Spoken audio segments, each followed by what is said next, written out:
So for today's video guys, gagawa tayo ng pancit canton with cheese. Titikman natin kung talaga masarap ba yung sinasabi nila na pancit canton with cheese. Gagamit tayo dito ng pancit canton, cheese, Eden, at Bear Brand. So, let's go guys.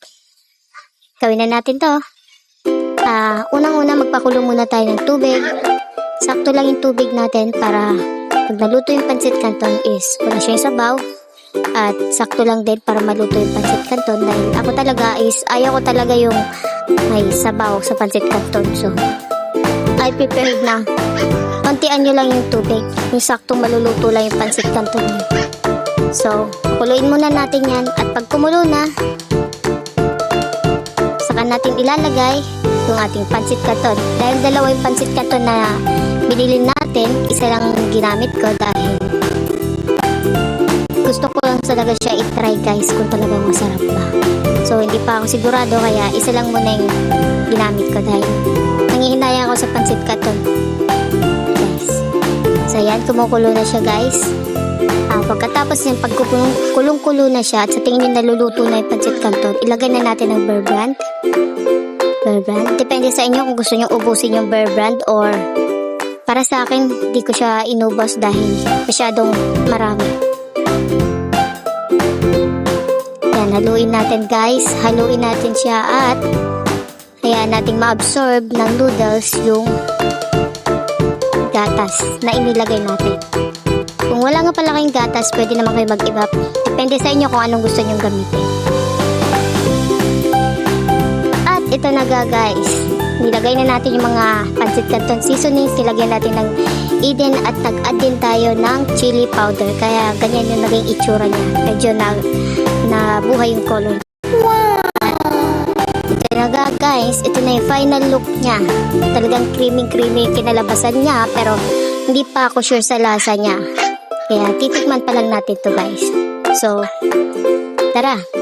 Samahan niyo ako. Tikman natin to kung talagang masarap pa yung sinasabi nilang pancit canton with cheese. So, let's go guys. So, eto na nga guys. Yan, nilagay ko siya mas maliwanag para mas makita niyo yung kulay niya. So, titikman na natin to guys. At talagang napaka-creamy niya, napakalapot niya.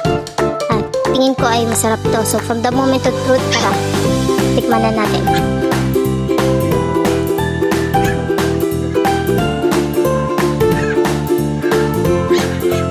Natikman ko siya guys, talagang sobrang sarap guys. Hindi ako makapaniwala na ganun sobrang sarap.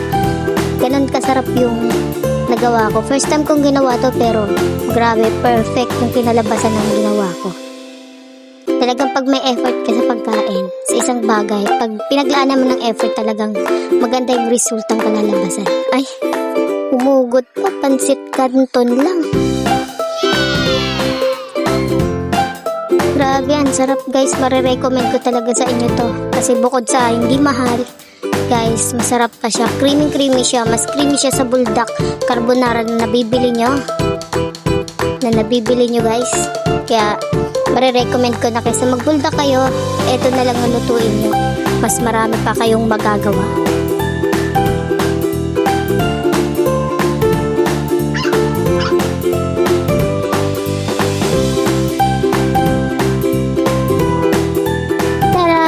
Guys, naubos ko siya. At grabe, sobrang bighay ako ng bighay dyan kasi sobrang busog ako dyan guys. Siyempre lalo tayo nabubusog pag uminom tayo ng tubig, diba?